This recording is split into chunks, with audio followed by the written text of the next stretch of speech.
Gemini, hi! Welcome to Mr. Queen PH. At titingnan natin ang energies ng inyong kaperahan, money, career, finances ngayong July 2025. So if you are interested in private readings, meron tayong link sa description at sa pinned comment. Paka-check nyo na lang yung information kung paano mag-book for a private reading. And please subscribe to our channel to show your support, like, share this video, at comment na rin kayo kung kayo ay naka-resonate. Okay, let's see, Gemini. Money, career, finances for you ngayong July 2025. Challenge. Oh, meron kayong challenge. Ang challenge naman, pwede itong i-take nyo positively, pwedeng i-take nyo negatively. Pag negatively, pwedeng kayong matakot o kaya mag-panic, no? But you are being challenged to get out of your comfort zone. Kasi pwedeng you've been there, you've been stuck for quite a while sa career, trabaho, or sa situation mo financially. And it's time to step up. Ngayong July. Oh my God. You have the Death card, which is transformation, endings, new beginnings, no? So, maaring yun nga, part ng challenge ninyo is to end a situation that is no longer serving your highest good. Di na nakakabuti para sa inyo yung sitwasyon na yan. You can be in a toxic situation sa trabaho, sa career ninyo, or maaring nasa cycle ka na ng finances mo na hindi ka talaga nakakaipon. So, it's time to challenge yourself to make some changes. Okay? Yung iba sa inyo, maaring meron kayong mga ancestors that are going to help you. This is a spiritual help from your loved ones, no? Yung mga namayapa na in the past. I also see na merong mas makakatulong rin sa inyo if you talk to your ancestors, like you pray.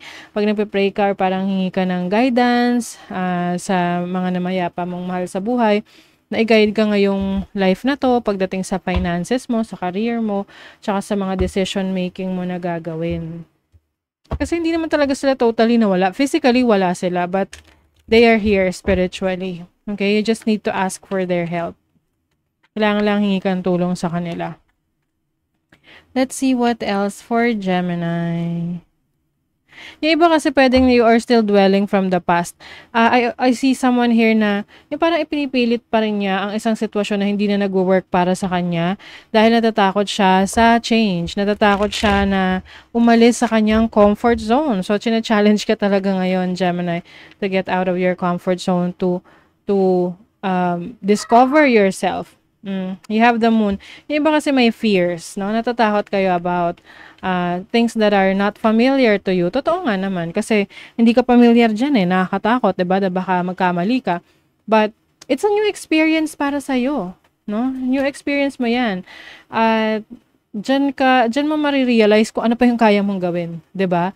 Oo, anything na unfamiliar sa'yo, tapos i-adapt mo yung sarili mo, kung ano yung mga kailangan mo pagdaanan. And after nun, no, magiging madali na lang para sa'yo yan.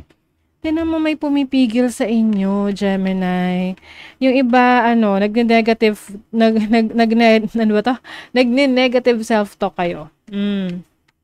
Huwag ganon.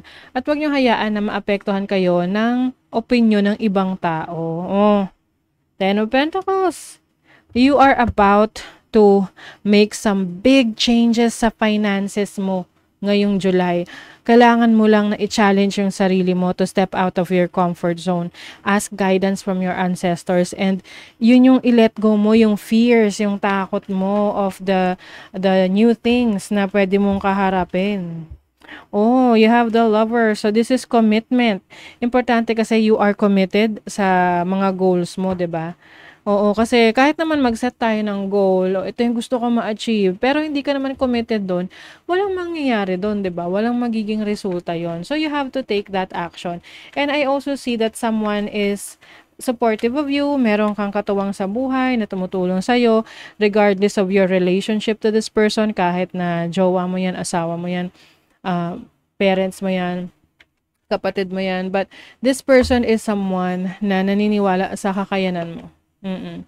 You have the Knight of Cups. There is an opportunity, like an offer for you sa career. Pwedeng merong bagong trabaho, business or career, or bagong pagkakakitaan na tutulong sa'yo para, mas madagdagan pa yung income mo. You have the Seven of Cups. Some of you medyo mahihirapang pumili, ha. Kasi syempre, pag maraming options, mas nakakalito. So, dito na papasok yung instinct mo, yung intuition mo. Ano ba ang mas nagre-resonate for you? Saan ka mas interesado? Ano yung sinasabi ng puso mo? So, that's why you have to pray and ask for guidance. Hindi lang sa ancestors mo, but also to God, no?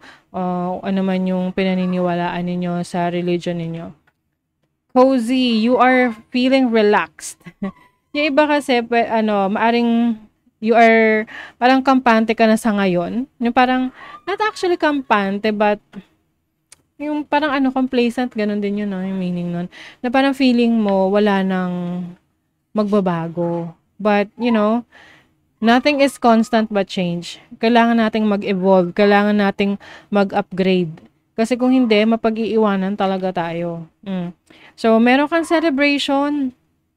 You're going to celebrate ang isang achievement mo, no? Ngayong July. Some of you naman maaring will be a part of a party. Lalabas kayo with your colleagues dahil meron kayong na-achieve as a group or as a team.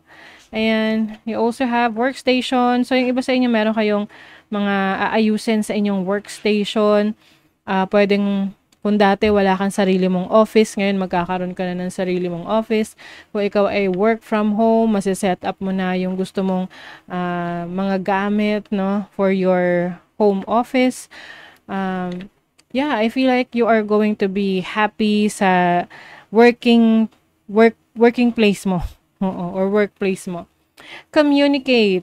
So, you're going to share your voice and speak up. Magandang, way mo para ma-express mo yung sarili mo. Some of you, pwedeng ito ay inyong career na, trabaho nyo na yan, no?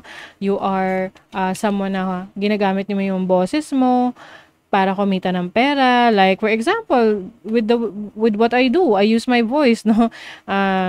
Or nasa social media ka, content creation, writer ka, or gumagawa ka ng script, or you're just expressing your thoughts and feelings, no? That is also another opportunity for you ngayong July. Hold the highest vision for your life. You now possess the ability to move past any hurdles. Kung ano raw yung pangarap mo, i-focus mo yon, yung vision mo para sa sarili mo. Kasi kayang-kaya mong malagpasan kung ano man tong challenge na to na kakaharapin mo. Feel and allow a deeper sense of peace to fill you now. This is a divine quality. Yes. Importante sa'yo ang peace of mind. Kasi yan yung nagbibigay sa'yo ng tranquility. And pag pagkalmado yung isip natin, mas marami tayong mga ideas na naiisip. 'Di ba? Find comfort and balance in simple ways. You have support all around you. See, you have support all around you. Kaya, ito ay samantalahin mo ngayong July na, make the most out of it nung sa support na ma-receive mo. Okay? So, that is your reading, Gemini. Thank you so much. See you again.